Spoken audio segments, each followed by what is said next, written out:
একটু থামেন তো, কিছু তথ্য লাগবে। শুক্রবারে কি বসুন্ধরা আবাসিকে নন রেসিডেন্টদের চলাফেরা বন্ধ? আমি ব্যক্তিগত প্রয়োজনে বনানী থেকে নতুন বাজার আসি। নতুন বাজার আসার পরে ভাবলাম মাদানি গেট দিয়ে বসুন্ধরাতে ঢুকবো। ওই যে ভেতরে নতুন একটা মসজিদ হয়েছে, বাইতুল সোবহান জামে মস্ক, ওইটা দেখে 300 ফিট বের হয়ে যাব। জি, how can I help you?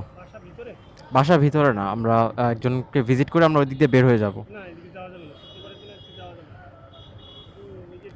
এই ভদ্রলোক আমাকে আটকে দিল, বলতেছে আপনি এখান দিয়ে যেতে পারবেন না। মোস্ট অফ দ্য উইকডেজ তো এদিক দিয়ে যাওয়া যায়। উনি আমায় জানালেন শুক্রবারে নাকি বিশেষ অভিযান চলে, তাই আমি এদিক দিয়ে যেতে পারবো না। এটা কি কোনো পার্টিকুলার শ্রেণীর মানুষের জন্য নাকি সবার জন্য? উনার কথায় বুঝতে পারলাম শুক্রবারে এদিক দিয়ে নন রেসিডেন্ট মানুষ যাতায়াত করতে পারে না। শুধু যারা ভিতরে বাসা বাড়ি তারা যাইতে পারবে। তার সাথে অযথা কথা বলার ইচ্ছে আমার ছিল না। কিন্তু নিয়ম সবার জন্য না। কেউ কেউ যাচ্ছে, নিয়মের পরোয়া না করে তাদের সিগন্যাল না মেনে চলে যাচ্ছে। সো নিয়ম যদি হয় সবার জন্য হওয়া উচিত, তাইলে নিয়ম মানবো। নয়তো তো নিয়মরে সম্মান করা যাবে না। তাই আমার জেদ হলো। আমি প্রায় 20 মিনিট দাঁড়ায় ছিলাম এই পোস্টে। তাহলে রফিকুল সাহেব, এখন আমরা কি করব? এখন আমরা কি করব? আমরা নতুন বাজার থেকে আসছি এখন। আমাদের এখানে সে কিন্তু আমার যেতে দিছে। তার পোস্টের 2 জন ম্যানেজার আসছে, ম্যানেজার এসে জিজ্ঞাসা করতেছে কি অবস্থা, কি হইছে।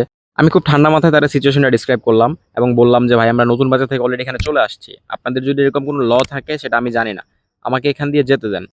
তাদের কথা একটাই যে আপনার হেলমেটে মাউন্ট ক্যামেরা আছে, এটা নিয়ে এখান দিয়ে যেতে পারবেন না। তখন তো আমি আরো মেজাজ খারাপ হয়ে গেল।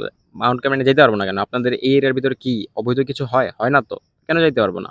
তখন আমি আমার ফোন বের করে শুট করলাম যে আমি দেখাবো অথরিটিকে যে কিছু গাড়ি যেতে দিচ্ছেন, কিছু গাড়ি যেতে দিচ্ছেন না। তখন হচ্ছে সে আমাকে বলল যে ঠিক আছে, আপনি চলে যান, কাইন্ডলি আর এখানে দাঁড়ায় থাকেন না। আমার 30 থেকে 40 মিনিট সমস্যা খাইছে। এখন আমার প্রশ্ন হচ্ছে, বসুন্ধরা আবাসিকের যে রাস্তাগুলা, এগুলো কি গভর্নমেন্টের টাকায় বানানো নাকি বসুন্ধরা গ্রুপ নিজ টাকায় বানাইছে? যদি সরকারের টাকায় বানানো হয়, তাহলে অ্যাজ এ ট্যাক্স পেয়ার আমাদের হক থাকার কথা যে দেশের সব রাস্তায় আমরা চলাচল করতে পারবো। যদি আবাসিক এরিয়ার আলাদা কোনো নিয়মকানুন থেকে থাকে, শুক্রবারে বাইরের গাড়ি চলতে পারবে না, এই ব্যাপারে আমি কিছুই জানি না। প্লিজ আপনারা যারা জানেন, যারা এই এলাকায় থাকেন, আমারে প্লিজ একটু ইনফরমেশন দিবেন। এটা আপনাদের কাছে রিকোয়েস্ট রইল।